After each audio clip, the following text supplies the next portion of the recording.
विनोद, 1 जून को बैठक बुला रहे हैं वो।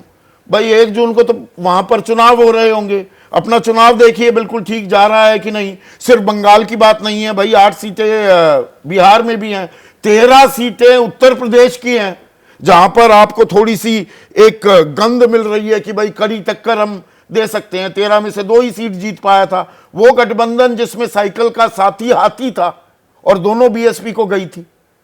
तो आप भी तो वही कर रहे हैं। अब यहां डिग्री का फर्क हो रहा है क्या? 1 जून को बैठक कितने बजे है? बैठक शाम को है, तो शाम को तो 5 बजे चुनाव हो चुके होंगे ना।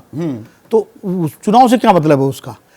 क्योंकि विपक्ष चाहता है कि चुनाव के बाद 1-1 घंटे का वो इस्तेमाल करे, वो मौका वो चूकना नहीं चाहता कि अब 2 तारीख को बैठक बुलाएंगे तो जो तय होगा उसके लिए 1 दिन कम पड़ेगा, 4 को नतीजे आ जाएंगे, तो केजरीवाल भी वापस जेल जाना पड़ेगा। तो बैठक बुलाना एक राजनीतिक कार्यवाही है। बैठक चुनाव के बीच में भी बुलाई जा सकती थी, चुनाव के बाद भी बुलाई जा रही है, वो एक राजनीतिक कार्यवाही है। प्रधानमंत्री जी जा रहे हैं, देखिए जो प्रभु ने कहा तकनीकी तौर पर उनके जाने में कोई एतराज नहीं हो सकता। केदारनाथ भी गए थे ना 2019 में। कोई भी कहीं जाए उस पर चुनाव आयोग क्या तो इतना तिल का ताड़ क्यों बना रहा है विपक्ष? ये खिसियाहट है, घबराहट है? विपक्ष, देखिए विपक्ष तिल का ताड़ नहीं बना रहा। जो अभी अभय जी ने कहा, विपक्ष उनके इस मूव की आलोचना इसलिए कर रहा है कि इस मूव को सियासी मूव बता सके। जो आध्यात्मिक छवि की बात की जा रही है उसके बजाय एक विपक्ष ये साबित करने में लगा है कि चुनावी बात उनका मूव है। भाई देखिए प्रधानमंत्री आपने 3-4 मौके गिनाए थे, 2014, 2019 और एक आप भूल गए। जब पश्चिम बंगाल के चुनाव हो रहे थे तो बांग्लादेश में मथुआ मंदिर गए थे प्रधानमंत्री जी, और पूरा दिन मथुआ मंदिर की उनकी तस्वीर चली थी और बंगाल में पोलिंग हो रही थी उस दिन एक चरण में। वो भी इसी तरह का था। बंगाल के चुनाव के समय उन्होंने बिल्कुल अपना जो पूरा गेटअप था दाढ़ी वाला वो रविन्द्रनाथ टैगोर जैसा था, वो कहा जाता था ये।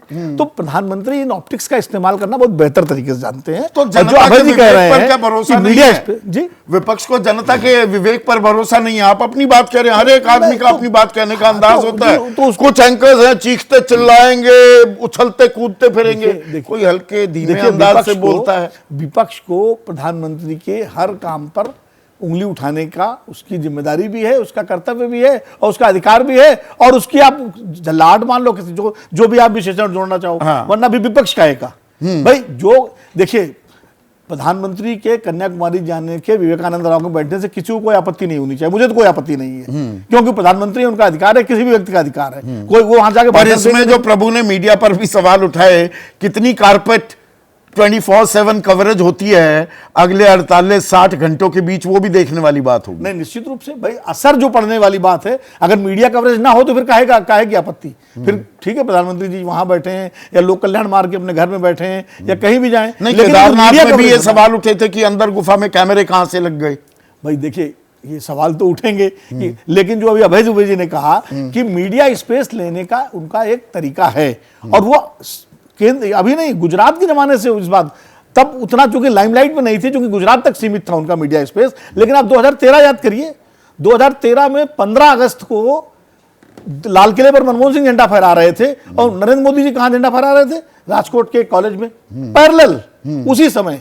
मतलब कोई भी मुख्यमंत्री, किसी भी मुख्यमंत्री ने आज तक प्रधानमंत्री के समानांतर ध्वजारोहण नहीं किया है, लेकिन मोदी जी ने किया 2013 में, और सारे मीडिया ने पैरेलल दिखाया।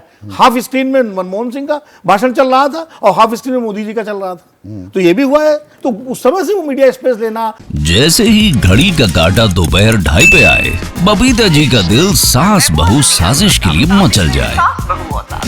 और ये है इनकी बहू, पूरे दिन ऑफिस की टेंशन हो जाए गॉन जब ये करें अपना फेवरेट शो फ्री टाइम पे ऑन।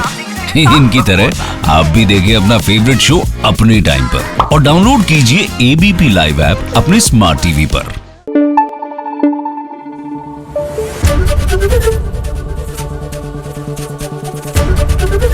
एबीपी न्यूज आपको रखे आगे।